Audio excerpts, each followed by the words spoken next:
Assalamualaikum warahmatullahi wabarakatuh. Pada video kali ini, saya akan menyampaikan resume materi pada kegiatan PBAK Universitas yang telah dilaksanakan selama 2 hari. Adapun resume materi pada hari pertama, yaitu tentang wawasan akademik.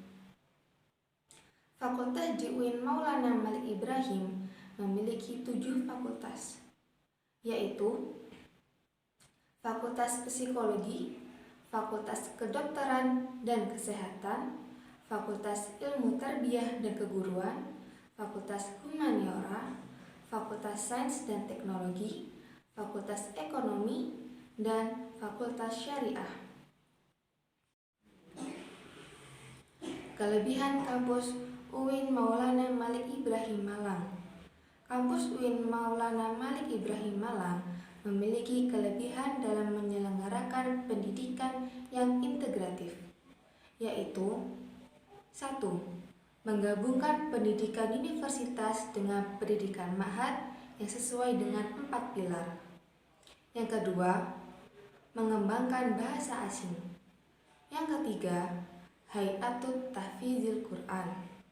Yang keempat, rumah moderasi beragama, yaitu untuk mendidik mahasiswa menjadi generasi yang moderat dan memiliki nilai-nilai keagamaan yang kuat. Yang kelima, perpustakaan. Beberapa persoalan akademik yang ada di UIN Maulana Malik Ibrahim Malang. Yang pertama, kurang lebih 150 sampai 160 SKS yang harus diselesaikan oleh mahasiswa. Yang kedua, penelitian. Yang ketiga, PKL. Yang keempat, KKN. Yang kelima, ujian komprehensif. Yang keenam, ujian skripsi. Dan yang ketujuh, yudisium.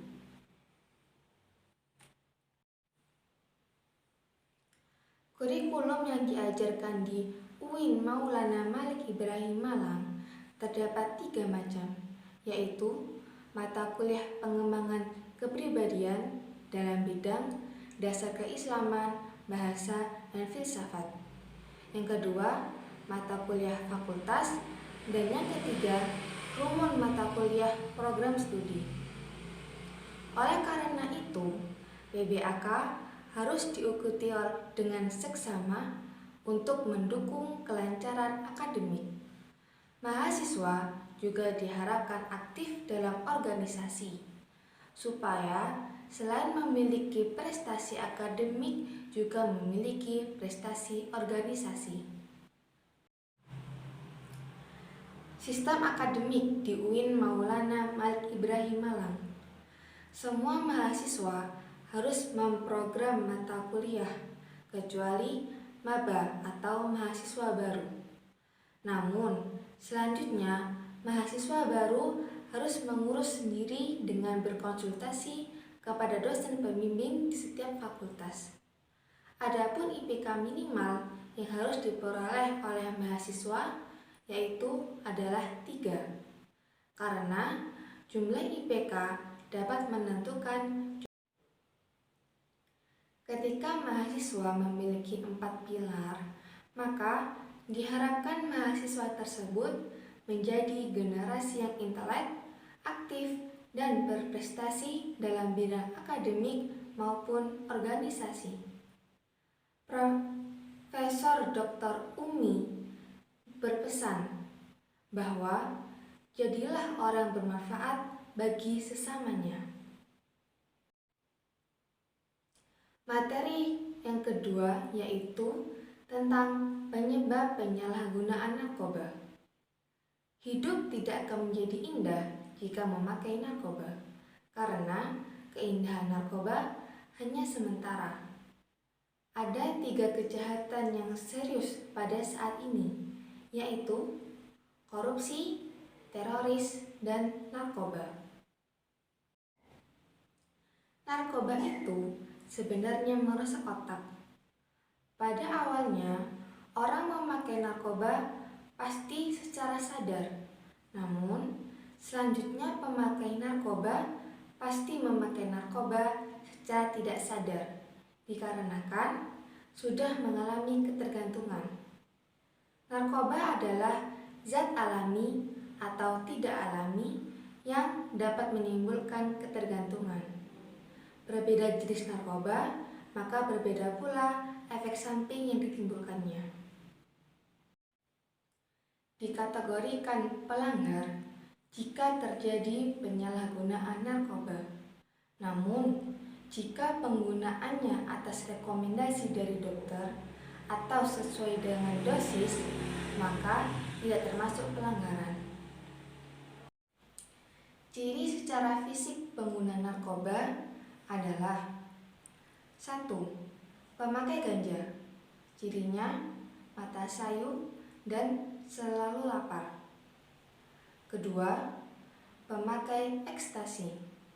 Cirinya suka bergerak mengikuti alunan musik. Yang ketiga, pengguna sabu.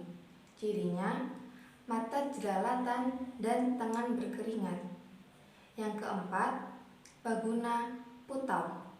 Cirinya suka kedinginan, malas mandi, dan apatis terhadap lawan jenis. Juga diikuti dengan perubahan perilaku. Korban narkoba tidak hanya pengguna, tetapi keluarga, masyarakat, bangsa, dan negara. Penyebab penyalahgunaan narkoba tidak mungkin karena faktor tunggal. Namun, pasti ada beberapa unsur masalah. Dan tahapan orang memakai narkoba selalu diawali dengan coba-coba.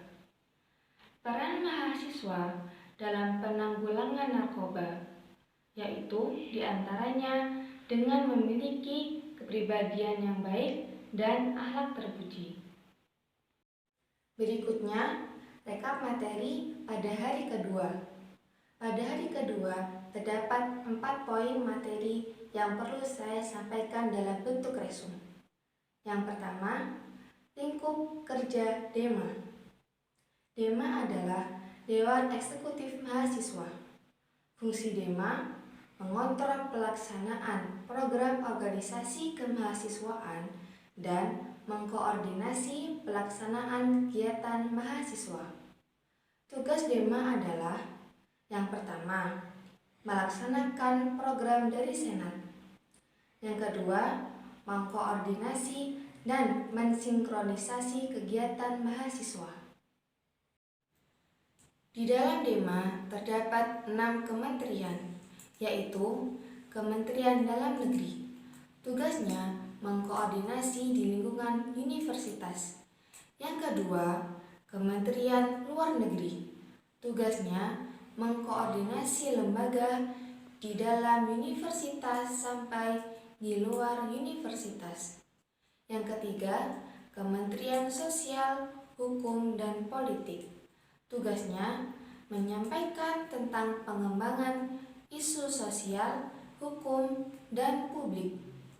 Yang keempat, Kementerian Agama. Tugasnya mengintegrasi ilmu umum dan ilmu agama. Yang kelima, Kementerian Pengembangan dan Kreativitas. Tugasnya mensupport mahasiswa untuk mewujudkan tujuan bersama. Yang keenam, Kementerian Komunikasi. Tugasnya mempublikasi. Pesan dari Ketua DEMA yaitu untuk memberi pada masyarakat harus memberikan manfaat dan perubahan. Materi yang kedua yaitu tentang ruang lingkup kerja SEMA. SEMA adalah lembaga legislatif di antara mahasiswa. Fungsi SEMA ada 4, yaitu advokasi, legislasi, pengawasan, dan penganggaran. Tugas SEMA antara lain 1. Mengawasi dan mengontrol DEMA Universitas. Yang kedua, memberikan persetujuan pada setiap kegiatan yang akan dilaksanakan Yang ketiga, memfasilitasi aspirasi mahasiswa UIN Maulana Malik Ibrahim Malang. Dan yang keempat, mengkoordinasi DEMA, UKM, dan HMJ. Komisi-komisi dalam SEMAT ada 4, yaitu Komisi A. Komisi A membidangi advokasi dan hukum dalam lingkup perkuliahan, UKT, dan fasilitas. Yang kedua, Komisi B. Komisi B membidangi organisasi dan kemahasiswaan, bertugas mengawal ormawa di UIN Maulana Malik Ibrahim Malang. Yang ketiga, Komisi C. Komisi C membidangi administrasi dan keuangan. Komisi C bertugas untuk membuat peraturan organisasi. Yang keempat, Komisi D. Komisi D membidangi informasi dan komunikasi. Materi yang ketiga yaitu tentang kebangkitan menuju Indonesia tangguh. Sampai detik ini masih belum ada orang yang bisa menemukan obat COVID-19. Kunci mengendalikan COVID-19 adalah vaksinasi dipercepat dan disiplin protokol kesehatan. Rata-rata masyarakat masih kurang bisa menjaga protokol kesehatan. Hal ini karena sosialisasi yang kurang menyebar luas. Adapun tantangan kita saat ini yaitu tingkat pemahaman masyarakat akan virus COVID-19 sangat rendah dan kesadaran bermasker juga sangat rendah. Padahal kedua hal tersebut merupakan kunci untuk mengendalikan penyebaran virus COVID-19. Efek dari pandemi bukan hanya tentang kesehatan, namun juga tentang ekonomi. Dampak pada sektor ekonomi ada 2, yaitu melemahnya daya beli dan hilangnya pekerjaan. Pada sektor pendidikan, angka putus sekolah juga meningkat hingga penurunan capaian pun terjadi. Tanpa adanya kolaborasi, kita tidak bisa menghadapi pandemi sendirian dan kita tidak bisa membangkitkan bangsa sendirian. Salah satu kunci untuk menangani bangsa Indonesia agar bisa keluar dari krisis ekonomi adalah dengan kolaborasi. Terdapat 3 kekuatan pengubah dunia, yaitu kemajuan teknologi, kemajuan wirah dalam beragama, kemajuan pasar. Ada pula peran dan peluang PT KIN, yaitu yang pertama menjadi arus utama pengembangan teknologi. Yang kedua, menjadi kekuatan Ada 3 kekuatan pengubah dunia, yaitu kemajuan teknologi, kemajuan wirah dalam beragama, dan kemajuan pasar. Ada pula peran dan peluang PT KIN, yaitu yang pertama sebagai arus utama pengembangan teknologi. Yang kedua, sebagai kekuatan Chief Technopreneur. Yang ketiga, sebagai epicentrum ajaran agama inklusif. Mahasiswa harus menjadi generasi unggul dengan cara, yaitu yang pertama, memiliki keagungan moral dan spiritual. Yang kedua, gandrung ilmu pengetahuan. Jangan menjadi mahasiswa biasa-biasa saja, namun harus haus akan ilmu. Yang ketiga, memiliki digital quotient. mengetahui mana yang hoax dan mana yang real. Yang keempat, kesolehan atau peduli sosial. Materi yang keempat yaitu tentang moderasi beragama dalam bingkai NKRI. Belakangan ini kita susah membedakan antara berislam, bertimur tengah, dan berarab. Tidak sedikit masyarakat yang menganggap kalau berarab sudah menjadi muslim yang baik dan belum dikatakan muslim yang baik kalau belum berarab. Ada pula yang berpendapat seseorang dianggap soleh dan dekat dengan Allah dilihat dari simbol-simbol yang dipakai. Moderasi dalam beragama menjadi penting karena yang pertama, karakter Islam yang rahmatan lil alamin, yang menjunjung tinggi keadaban dan harmoni inter dan antar pemeluk agama. Yang kedua, histori Islam di Indonesia, bahwasanya Islam masuk dari para dai dan ada pula yang melewati jalur perdagangan. Yang ketiga, karakter masyarakat Indonesia yang rekat dengan kesatuan dan harmoni. Namun, yang perlu diingat adalah we are not Middle Eastern Arab.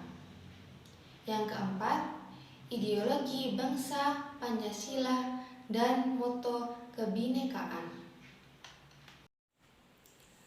Isu-isu politik yang terkait dengan Timur Tengah dan politik global, baik secara langsung atau tidak langsung, dapat mempengaruhi pemahaman dan sikap keberagamaan masyarakat Indonesia, serta mengganggu agenda moderasi Islam. Beberapa pesan yang perlu diingat. Yang pertama, mahasiswa harus memerankan diri sebagai agent of change dalam menguatkan dan mendiskriminasi agenda moderasi. Yang kedua, mahasiswa harus mengedepankan kepentingan bangsa dan keagamaan yang sesuai dengan prinsip moderasi.